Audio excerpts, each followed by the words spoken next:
Hey, everybody, this is Jimmy. You're reading with Jimmy. This is our 10-minute breakdown of a play called Lysistrata by Aristophanes. Subhead: Power, Protest, and War on War. Welcome.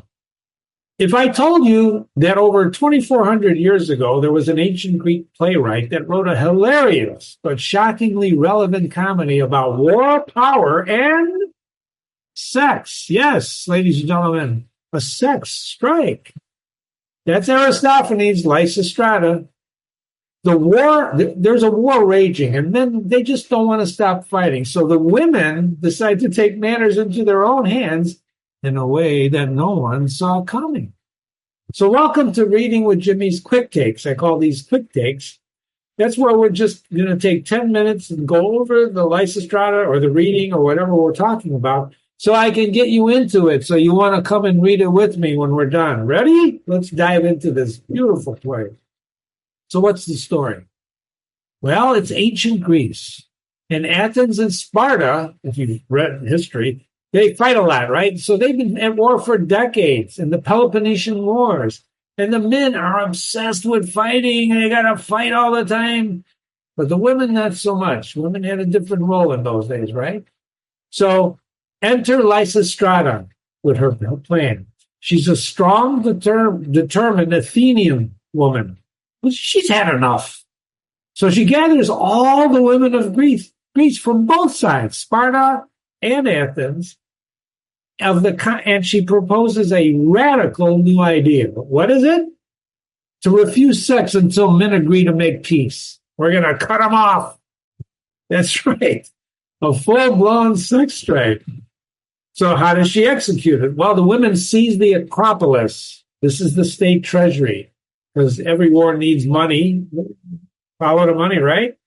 No money, no war, no sex. Now what? They got to give in, right?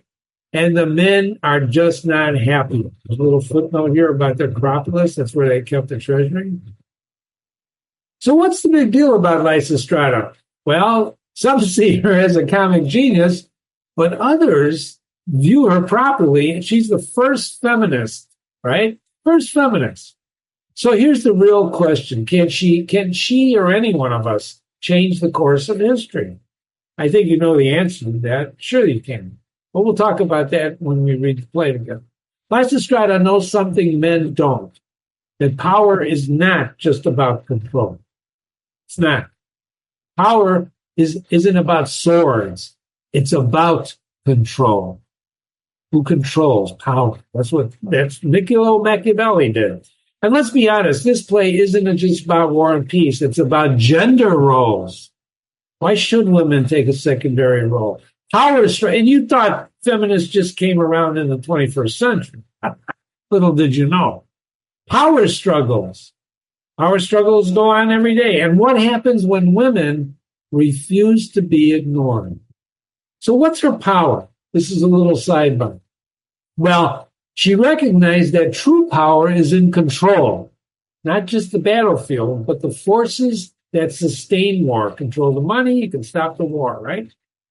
Men's physical strength means nothing when their desires are controlled by women. So she organizes that sex strike.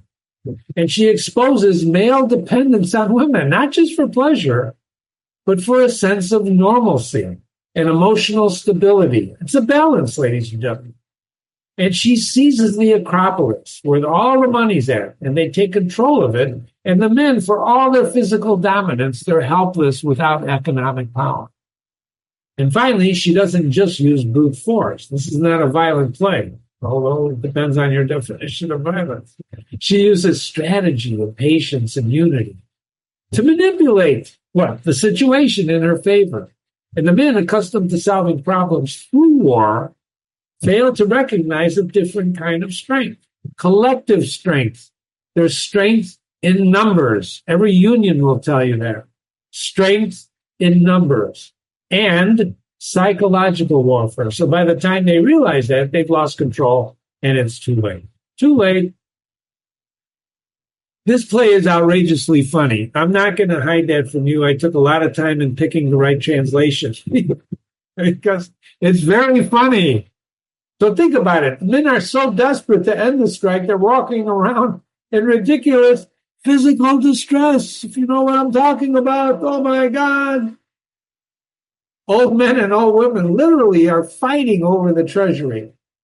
A messenger arrives finally to negotiate peace in a very uncomfortable position. Now, this was all exaggerated in those days. As a matter of fact, you'll read when you read with Jimmy this play that this play was only acted once in Athens, right? Aristophanes put on this play once, but fortunately, he wrote it down and his writing survived. He took a real world war and politics and he turned it into a battle of the sexes. But don't be fooled. Beneath all the laughter, this play is going to ask you some serious questions. So why does it matter?